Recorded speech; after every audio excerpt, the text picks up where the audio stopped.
So we are learning how to frame WH questions आणि या स्ट्रक्चरची तुम्ही प्रॅक्टिस केलेली आहे, परंतु आता एक सगळ्यात महत्त्वाची ॲक्टिव्हिटी आपल्याला करायची आहे. जसं आपण नॉन स्टॉप सब्जेक्ट्स घेतो, नॉन स्टॉप वर्ब्स आपण घेतो, क्रियापदं घेतो. आता आपल्याला एक ॲक्टिव्हिटी करायची आहे. ज्या स्ट्रक्चरची तुम्ही प्रॅक्टिस केलेली आहे त्या स्ट्रक्चरमध्ये तुम्हाला स्टुपिड व्हायचं आहे. Yes, you please come here. या ठिकाणी एक स्ट्रक्चर आहे आणि आपण या स्ट्रक्चरची प्रॅक्टिस केलेली आहे. व्हॉट डू आय इट, मी काय खातो. व्हॉट डू वी इट, आम्ही काय खातो. पण मातृभाषेतून मी तुम्हाला काही युक्त्या देणार आहे. आता पहिली आपली मराठी परफेक्ट पाहिजे. या ठिकाणी क्रियापद अनेक आहे. क्रियापद किती आहे? एकच आहे. या ठिकाणी क्रियापद एकच आहे आणि प्रश्नार्थक शब्द एकच आहे. बरोबर नाही, प्रश्नार्थक शब्द असंख्य आहेत. जर समजा मी तुला मराठीमध्ये विचार, मी खातो, तुम्हाला किती प्रश्न मराठीमधून विचारू शकतो? मी तुला विचारलं तर लक्षात घ्या, मी त्याला प्रश्न काय विचारलाय, मी त्याला फक्त बोललेलो आहे मी खातो. तुम्हाला मराठीमध्ये किती प्रश्न विचारू शकतो? उदाहरणार्थ, सर तुम्ही काय खाता, कोठे खाता, असे किती प्रश्न तुम्हाला विचारू शकतो? तुम्ही काय खाता. Very good. तुम्ही काय खाता, तुम्ही कोठे खातात, तुम्ही का खातात, तुम्ही कसे खातात, तुम्ही कसे खातात, तुम्ही का बरं खातात, तुम्ही का बरं खातात. अरे आपण तर प्रॅक्टिस केली ना एवढ्या प्रश्नार्थक शब्दांची. मग सर तुम्ही काय खाता, तुम्ही कोठे खाता, तुम्ही कोणाबरोबर खाता, तुम्ही कसं खाता, तुम्ही कोणाचं खातात, तुम्ही किती वेळा खातात, तुम्ही इथून किती दूर खातात, तुम्ही किती काळापर्यंत खातात. बरोबर. मग असे कमीत कमी 10 ते 12 प्रश्न तुम्हाला मराठीत देखील विचारता आले पाहिजे ना. जर समजा मी क्रियापद बदल आणि या ठिकाणी मी जर असं बोललो ड्रिंक, मी पितो, तुम्हाला मराठीमध्ये किती प्रश्न विचारू शकशील प्लीज? यस सर तुम्ही काय पिता. यस, काय पितात, तुम्ही केव्हा पितात, तुम्ही कोठे पितात, तुम्ही कोणाबरोबर पितात, तुम्ही का पितात, तुम्ही किती काळापर्यंत पितात. येस. आता इथे एक प्रश्न येतो बघा, त्यांनी सर्व प्रश्नार्थक शब्द केले, परंतु हे प्रश्नार्थक शब्द त्रास देतात. विच आणि हुच. त्यांनी असं विचारलं का मला, सर तुम्ही कोणाचं पिता, तुम्ही कोणतं पिता. नाही, पिण्याच्या कोणत्या कोणत्या गोष्टी. दूध आहे समजा, मग या ठिकाणी सर तुम्ही कोणतं दूध पिता, तुम्ही कोणाचं दूध पिता, बोलू शकतो ना. येस. म्हणजे सर तुम्ही पितात का, मी जर हो म्हणलं, तुम्ही पितात का, हा व्हर्बल क्वेश्चन आहे ना. तुम्ही पितात का. मग सर तुम्ही काय पिता, तुम्ही कोठे पिता, तुम्ही कोणावर पिता, तुम्ही का पिता, तुम्ही कोणतं दूध पिता, तुम्ही कोणाचं दूध पिता, तुम्ही कसं पिता, तुम्ही किती वेळा पिता, तुम्ही किती दूर पिता, तुम्ही किती काळापर्यंत पितात. हे स्टुपिड प्रश्न झाले. Yes, please be seated. You please come here. आता जर समजा मी तुम्हाला एक क्रियापद दिलं, फॉर एक्झाम्पल रीड. रीड म्हणजे वाचतो, मी वाचतो. जर ह्या मुलीला मी जर बोललो मी वाचतो, ती मराठीमध्ये स्टुपिड होऊन मला किती प्रश्न विचारू शकते. मी वाचतो, मला प्रश्न विचार मराठीमध्ये. येस. तुम्ही काय वाचता, तुम्ही केव्हा वाचता, तुम्ही कोठे वाचता, तुम्ही कोणाबरोबर वाचता, तुम्ही का वाचता, तुम्ही कोणतं पुस्तक वाचता, तुम्ही कसे वाचतात, तुम्ही किती दूर वाचतात, तुम्ही किती काळापर्यंत वाचतात. Very good.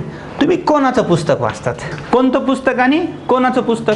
बरोबर. तर मी जर बोललो तो खेळतो, तुम्हाला किती प्रश्न स्टुपिड सारखे विचारू शकते. तो काय खेळतो, केव्हा खेळतो, तो कोठे खेळतो, तो कोणाबरोबर खेळतो, तो का खेळतो, तो कसा खेळतो, तो किती दूर खेळतो, तो किती काळापर्यंत खेळतो. Very good. कोणते दोन प्रश्नार्थक शब्द राहिले, विच आणि हुज. मग तो कोणता खेळ खेळतो, विच गेम. तो कोणाचा खेळ खेळतो, हुज गेम. हेच तर मला तुम्हाला सांगायचंय. तुम्ही काय, केव्हा, कुठे हे प्रश्न तुम्ही बनवू शकाल, पण तुम्हाला विच, हुज आणि हाऊ मेनी हे 3 प्रश्नार्थक शब्द तुम्हाला त्रास देतील. आणि तो इथून किती दूर खेळतो हे पण महत्वाचं आहे. मी बोलतो, तुम्हाला किती प्रश्न मराठीमध्ये विचारू शकशील. Yes please ask me.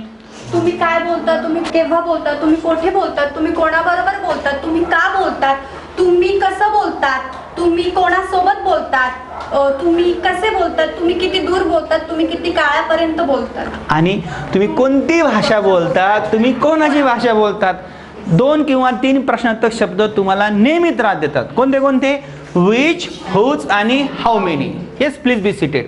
बघा, मी जर तुम्हाला बोललो मी शिकवतो, मग तुम्ही मला प्रश्न कसे विचारणार.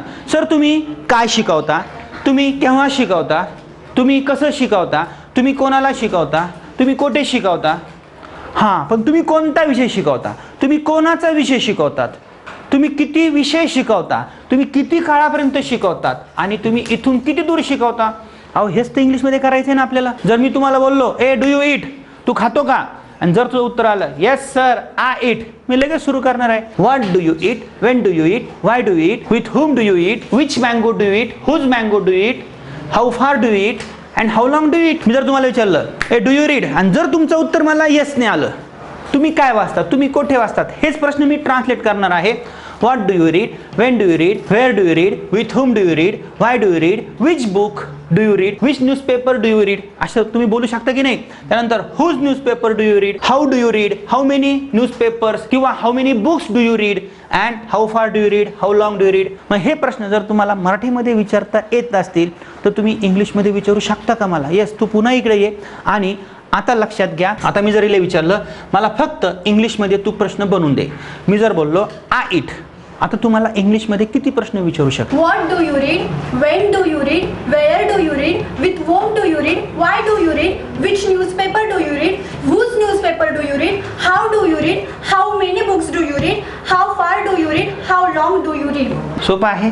मग हेच प्रश्न आपण काय केले, इंग्लिशमध्ये बनवले. Please be seated. समजतंय का. म्हणजे तुम्ही काय केलं, एका क्रियापदाला डिवसलं. कशाने डिवसलं, या प्रश्नार्थक शब्दांनी डिवसलं. क्रियापदाला डिवसलं कशाने, प्रश्नार्थक शब्दांनी. काही नाही, आपल्याला काही नाही. घरी गेलं, मम्मी म्हणली स्वयंपाक करते मी. मम्मीला म्हणायचं मम्मी काय करते, केव्हा स्वयंपाक करते, कोणावर स्वयंपाक करते, कशाला स्वयंपाक करते, कोणासाठी करते, इथून किती दूर करते, किती वेळा करते. लगेच स्टुपिड व्हायचं. ए हा मुलगा घरी गेला आणि वडील कॉल करताय. हा मुलगा लगेच काय म्हणणार माहिती पप्पांना, पप्पा तुम्ही काय करता, कोणाला कॉल करता, कशाला कॉल करता, किती वेळा कॉल करतात, हां कोणत्या माणसाला कॉल करतात. बरोबर ना. समजतंय का. हे मी जर म्हणलं मी ब्रश करतो, तुम्ही लगेच मला प्रश्न विचारणार, सर तुम्ही काय घासता, तुम्ही कुठे घासता, तुम्ही कोणाबरोबर घासता, तुम्ही कोणते दात घासता, तुम्ही कोणाचे दात घासता, तुम्ही किती वेळा दात घासतात, तुम्ही किती काळापर्यंत दात घासतात, तुम्ही इथून किती दूर घासतात. काय व्हायचं, स्टुपिड. ती पोरगी म्हणली मी अभ्यास करते. मी लगेच तिला प्रश्न विचारल, ए तू काय करते, तू कुठे अभ्यास करते, तू कशाला अभ्यास करते, तू कोणत्या विषयाचा अभ्यास करते, तू कोणाच्या विषयाचा अभ्यास करते, तू किती विषयांचा अभ्यास करते, तू इथून किती दूर अभ्यास करते, तू किती काळापर्यंत अभ्यास करते. लगेच स्टुपिड व्हायचं. मी जर त्या मुलाला सांगितलं हे ती मुलगी गाडी चालवते, लगेच तो पोरगा मला विचारल ती कोणती गाडी चालवते. नाही थांबा, क्रमवार येऊ.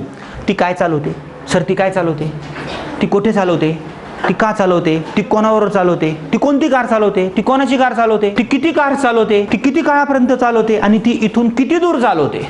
स्टुपिड व्हायचं. समजतंय. त्या मुली लिहितात. हा मुलगा लगेच म्हणत सर त्या काय लिहितात, कुठे लिहितात, कोणावर लिहितात, कोणती भाषा लिहितात किंवा कोणती गोष्ट लिहितात, कोणाची गोष्ट लिहितात, किती दूर लिहितात, किती काळापर्यंत लिहितात. लगेच स्टुपिड व्हायचं. म्हणजे आता तुम्हाला स्टुपिड व्हायचं आहे.